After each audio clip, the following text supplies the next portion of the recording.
Like, yo, you gotta feel a little way that like Pusha T took a little bit of your sauce when he was dissing Drake, and it worked. And he got mad credit for it, like he invented the wheel.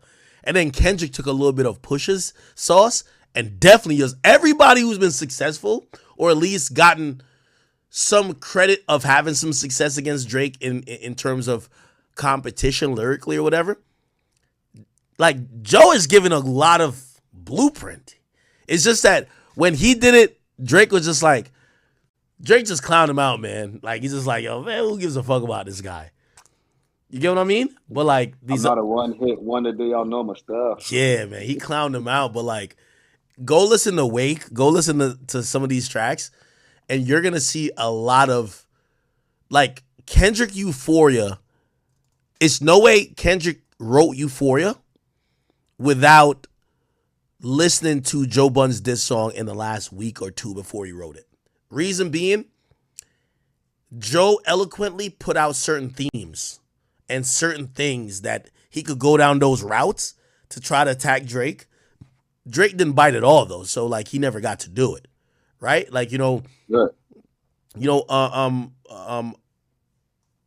the way, Joe even admitted, I think he said that he knew certain stuff that later got brought up that he was holding as like, yo, this is a kill shot, but Drake didn't engage. But which makes it a really smart move. It's like, if I really engage with you, nah, I'm not gonna give you that look. You know what I mean? Yeah, but then he would have amplified him if he had engaged at that time. Yeah, and then but Kendrick comes with it, and you can't ignore Kendrick, but he's hitting you. I'm not saying, Kendrick obviously is a master of what he does too. I gain a lot of respect for Kendrick during this battle. Obviously, I do feel like, he capped about a bunch of stuff, but you can't be in hip hop and be like, oh no, we only love the truth, because come on, that's why I fucked your bitch, you fat motherfucker. Apparently you never fucked Faith. You know what I mean? Apparently, yeah. Right? So like lying and a good lie is great. You know what I mean? Like, yo, bro, if you got a girl, I'm gonna say I fucked her. Right? If you you know what I mean, if your chain got snatched, I'm gonna say my man's did it, right? So, what did Charlamagne say? Nobody cares about the truth if the lie is more entertaining. Yeah, and I think that's why I kind of look at it and I'm like, Kendrick was a great strategist during this battle. I gotta give it to him. I gave it to him too. You know what I mean? But, you know what? I just had an epiphany, about somebody said 36 in a karate class. Bro, I actually got the picture of Jay-Z being 36 in a karate class. Y'all want me to put it up now? Like, that was true. That was not cap. Jay-Z was in. Yeah, I got a picture right now.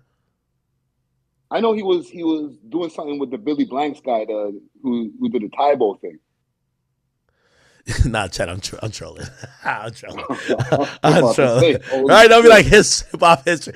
Yo, they did say Nas's lines were like, yo, like a lot of cap. Because it was like, when you was getting chased through your building, calling my phone, and I ain't even give you my number. What I did was give you a style that you could run with, smiling in my face, glad to break breads with a guard. Yeah, he probably never called him. All right, it don't matter. No, but I just had an epiphany about Joe. What? Joe might have never retired if Drake had responded to those 4 tracks that he made back at that time. Because if he had responded to those songs and, let's say, amplified Joe's music at that time, to the point where Joe got a bigger music career than he had before, he might have not retired from music. No, you're spitting facts right now. Like, I'm actually going to give someone credit who people going to be like, why are you giving him credit? I'm going to give actually Adam 22 credit. And it's about complimenting Joe Budden's, podcast style. He says Joe is pretty good at, when speaking about a topic, not just always relating to his experience.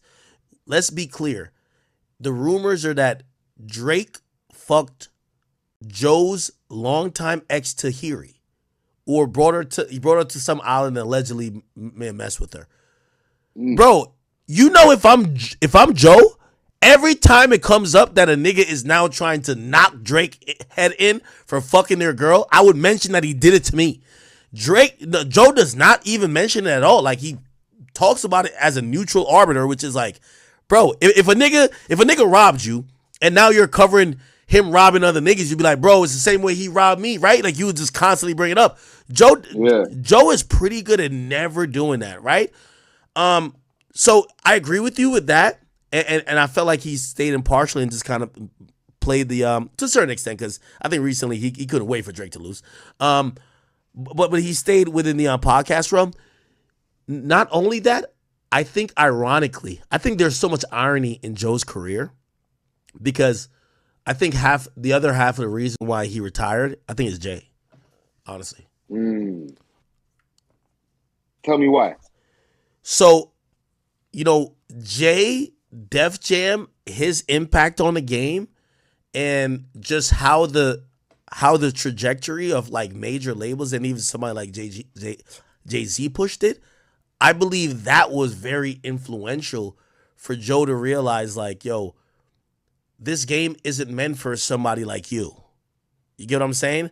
Remember, Joe's a guy who infamously said his biggest song, Pump It Up, he hates performing and he hates the song, right? He wants to do mood music. He wants to do songs that are just not commercial. And what we learned with a nigga like Jay-Z is that he always exploited the commercial aspects of the game while still being able to rap well, but also like his executive moves, whether leading Def Jam and, kind of shaping and shifting the roster about who they would prioritize, this and third. I think that all kind of, and at point, it looked like there was a little tiff there with Jay and Joe. It kind of felt like it might have, I'm not saying directly, but kind of help edge him out the game. Like, yo, rap isn't a profitable thing for you. You get what I'm saying? And I think it edged him towards being independent. And then once being independent, I think obviously one of the last Hail Marys was dissing Drake. That didn't work. So I think it's both of them. So I think Joe is, when I was at his birthday party, bro, my man's smiling from ear to ear. He's having such a great time being a podcaster. And do I think that Joe think any of these niggas, including Drake, is nicer to him? Fuck no. But I think he realized that the game was maybe never stacked in his favor, or he didn't have the proper tools to take advantage at that point. So now he looks at it and it's all irony. You know why? The poppin' rappers want a podcast. There's a time that Nicki Minaj shitted on the fact that he had a podcast, and then she went and got a radio show, right?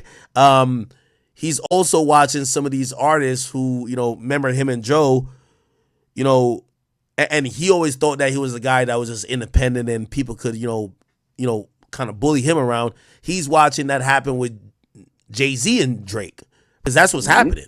So he's kind of watching from this is poetry in motion right here. Like, he's watching Jay and Drake kind of have some little tussling, but also watch a guy who's super more industry than another guy who might have the talent and obviously the cachet right now, but maybe not as industry and